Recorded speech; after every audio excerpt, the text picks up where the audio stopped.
A Christmas Carol by Charles Dickens. The end of Stave 3. By this time it was getting dark and snowing pretty heavily, and as Scrooge and the Spirit went along the streets, the brightness of the roaring fires in kitchens, parlours, and all sorts of rooms was wonderful. Here the flickering of the blaze showed preparations for a cosy dinner, with hot plates baking through and through before the fire, and deep red curtains ready to be drawn to shut out the cold and darkness. There all the children of the house were running out into the snow to meet their married sisters, brothers, cousins, uncles, aunts, and to be the first to greet them. Here, again, were shadows on the window blinds of guests assembling, and there a group of handsome girls, all hooded and fur-booted, and all chattering at once, tripped lightly off to some near neighbour's house, where, woe upon the single man who saw them enter, artful witches! Well they knew it in a glow. But if you had judged from the number of people on their way to friendly gatherings, you might have thought that no one was home to give them welcome when they got there, instead of every house expecting company, and piling up its fires half chimney high, blessings on it, how the ghost exulted! How it bared its breadth of breast, and opened its capacious palm, and floated on, outpouring with a generous hand its bright and harmless mirth on everything within its reach. The very lamplighter who ran on before, dotting the dusky street with specks of light, and who was dressed to spend the evening somewhere, laughed out loudly as the Spirit passed, though little kenned the lamplighter that he had any company but Christmas. And now, without a word of warning from the ghost, they stood upon a bleak and desert moor, where monstrous masses of rude stone were cast about, as though it were a burial-place of giants, and water spread itself wheresoever it listed, or would have done so, but for the frost that held it prisoner, and nothing grew but moss and ferns, and coarse, rank grass. Down in the west the setting sun had left a streak of fiery red, which glared upon the desolation for an instant, like a sullen eye, and, frowning lower, lower, lower yet, was lost in the thick gloom of darkest night. "What place is this?" asked Scrooge. "A place where miners live, who labour in the bowels of the earth," returned the Spirit. "But they know me. See!" A light shone from the window of a hut, and swiftly they advanced towards it. Passing through the wall of mud and stone, they found a cheerful company assembled round a glowing fire. An old, old man and woman, with their children and their children's children, and another generation beyond that, all decked out gaily in their holiday attire. The old man, in a voice that seldom rose above the howling of the wind upon the barren waste, was singing them a Christmas song. It had been a very old song when he was a boy, and from time to time they all joined in the chorus. So surely as they raised their voices, the old man got quite blithe and loud, and so surely as they stopped, his vigour sang again. The Spirit did not tarry here, but bade Scrooge hold his robe, and passing on above the moor sped, whither? Not to see. To see!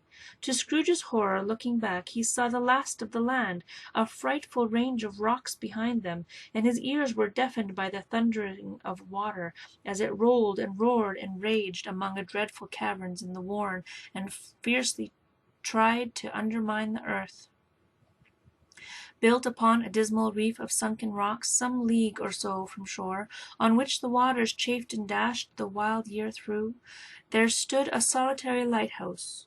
Great heaps of seaweed clung to its base, and storm-birds, born of the wind, one might suppose, as seaweed of the water, rose and fell about it like the waves they skimmed. But even here 2 men who watched the light had made a fire, that through the loophole in the thick stone wall shed out a ray of brightness on the awful sea. Joining their horny hands over the rough table at which they sat, they wished each other Merry Christmas in their can of grog, and one of them, the elder too, with his face all damaged and scarred with hard weather, as the figurehead of an old ship might be, struck upon sturdy song that was like a gale in itself. Again the ghost sped on, above the black and heaving sea, on, until, being far away, as he told Scrooge, from any shore, they lighted upon a ship. They stood beside the helmsman at the wheel, the lookout in the bow, the officers who had the watch, dark, ghostly figures in their several stations. But every man among them hummed a Christmas tune, or had a Christmas thought, or spoke below his breath to his companions of some bygone Christmas day, with homeward hopes belonging to it. And every man on board, waking or sleeping, good or bad, had had a kinder word for one another on that day than on any day in the year, and had shared to some extent in its festivities, and had remembered those he cared for at a distance, and had known that they delighted to remember him. It was a great surprise to Scrooge, while listening to the moaning of the wind, and thinking what a solemn thing it was to move on through the lonely darkness, over an unknown abyss whose depths were secrets as profound as death. It was a great surprise to Scrooge, while thus engaged, to hear a hearty laugh. It was a much greater surprise to Scrooge to recognize it as his own nephew's, and to find himself in a bright, dry, gleaming room, with the Spirit standing smiling by his side, and looking at that same nephew with approving affability. "Ha, ha!" laughed Scrooge's nephew. "Ha, ha, ha! If you should happen, by any unlikely chance, to know a man more blessed in a laugh than Scrooge's nephew, all I can say is, I should like to know him too. Introduce him to me, and I'll cultivate his acquaintance." It is a fair, even-handed, noble adjustment of things that, while there is infection in disease and sorrow, there is nothing in the world so irresistibly contagious as laughter and good humor.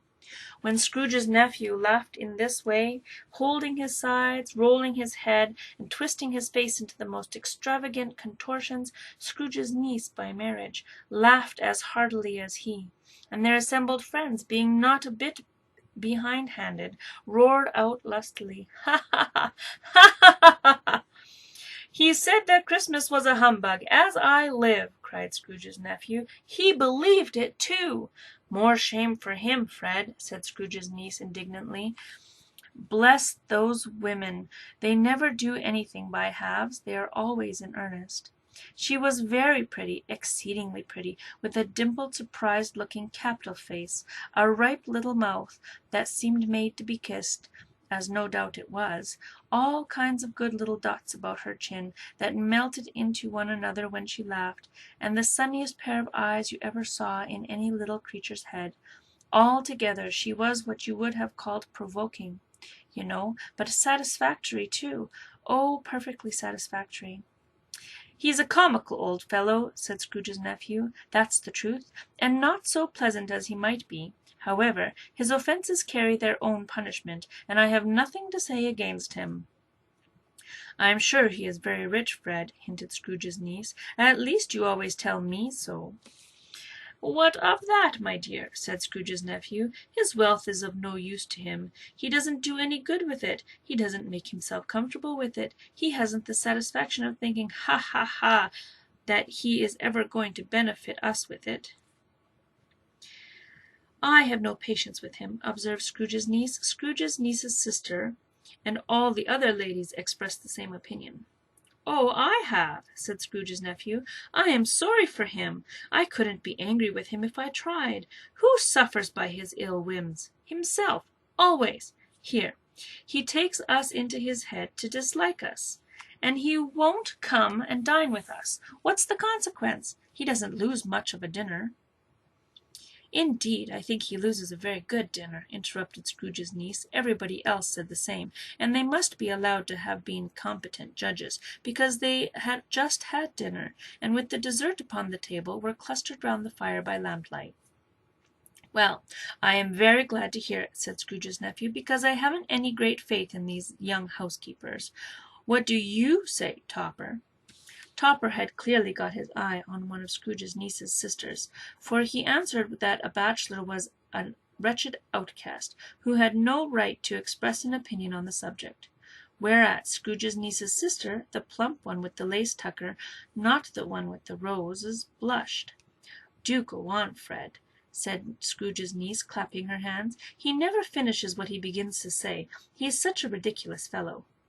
Scrooge's nephew revelled in another laugh, and as it was impossible to keep the infection off, though the plump sister tried hard to do it with aromatic vinegar, his example was unanimously followed. "I was only going to say," said Scrooge's nephew, "that the consequence of his taking a dislike to us and not making merry with us is, as I think, that he loses some pleasant moments, which could do him no harm. I am sure he loses pleasanter companions than he can find in his own thoughts, either in his mouldy office or his dusty chambers. I mean to give him the same chance every year, whether he likes it or not, for I pity him. He may rail at Christmas till he dies, but he can't help thinking better of it. I defy him, if he finds me going there in good temper year after year and saying, 'Uncle Scrooge, how are you?' If it only puts him in the vein to leave his poor clerk £50, that's something, and I think I shook him yesterday." It was their turn to laugh now, at the notion of his shaking Scrooge, but being thoroughly good-natured, and not much caring what they laughed at, so that they laughed at any rate, he encouraged them in their merriment. After tea they had some music, for they were a musical family, and knew what they were about when they sung a glee or catch, I can assure you, especially Topper, who could growl away in the bass like a good one, and never swell the large veins in his forehead or get red in the face over it. Scrooge's niece played well upon the harp, and played among other tunes a simple little air, a mere nothing, you might learn to whistle it in 2 minutes, which had been familiar to the child who fetched Scrooge from the boarding-school, as he had been reminded by the ghost of Christmas past. When this stranger music sounded, all the things that ghost had shown him came upon his mind. He softened more and more, and thought that if he could have listened to it often years ago, he might have cultivated the kindness of life for his own happiness with his own hands, without resorting to the sexton's spade that buried Jacob Marley. But they didn't devote the whole evening to music. After a while they played at forfeits, for it is good to be children sometimes, and never better than at Christmas, when its mighty founder was a child himself. Stop! There was first a game at Blindman's Buff. Of course there was. And I no more believe that Topper was really blind than I believe he had eyes in his boots. My opinion is, that it was a done thing between him and Scrooge's nephew, and that the ghost of Christmas present knew it. The way he went after that plump sister in the lace tucker was an outrage on the credulity of human nature. Knocking down the fire-irons, tumbling over the chairs, bumping up against the piano, smothering himself amongst the curtains where she went, there went he. He always knew where the plump sister was. He wouldn't catch anybody else. If you had fallen up against him, as some of them did, on purpose, he would have made a feint to endeavouring to seize you, which would have been an affront to your understanding, and would instantly have sidled off in the direction of the plump sister. She often cried out that it wasn't fair, and it really was not. But when at last he caught her, when, in spite of all her silken rustlings, and her rapid flutterings past him, he got her into a corner whence there was no escape, and then his conduct was the most irascible. For his pretending not to know her, his pretending that it was necessary to touch her headdress, and further to assure himself of her identity by pressing a certain ring upon her finger, and a certain chain about her neck, was vile, monstrous. No doubt she told him her opinion of it when, another blind man being in office, they were so confidential together behind the curtains. Scrooge's niece was not one of the blind man's bluffed party, but sat in a snug corner with the ghost and Scrooge close behind her. But she joined in the forfeits, and loved her love to admiration with all the letters of the alphabet. Likewise at the game of how, when, and where, she was very great, and, to the secret joy of Scrooge's nephew, beat her sisters hollow, though they were sharp girls too, as Topper could have told you. There might have been 20 people there, young and old, but they all played, and so did Scrooge, for, wholly forgetting, in the interest he had in what was going on, that his voice made no sound in their ears, he sometimes came out with his guess quite loud, and very often guessed right too, for the sharpest needle, best Whitechapel, warranted not to cut in the eye, was not sharper than Scrooge, blunt as he took it in his head to be. The ghost was greatly pleased to find him in this mood, and looked upon him with such favour that he begged like a boy to be allowed to stay until the guest departed, but this the spirit could not be done. "Here is a new game," said Scrooge. "1 half-hour, spirit, only one." It was a game called Yes and No, where Scrooge's nephew had to think of something, and the rest must find out what. He only answering to their questions yes or no, as the case was. The brisk fire of questioning to which he was exposed elicited from him that he was thinking of an animal, a live animal, rather a disagreeable animal, a savage animal, an animal that growled and grunted sometimes, and talked sometimes, and lived in London, and walked about the streets, and wasn't made a show of, and wasn't led by anybody, and didn't live in a menagerie, and was never killed in the market, and was not a horse, or an ass, or a cow, or a bull, or a tiger, or a dog, or a pig, or a cat, or a bear.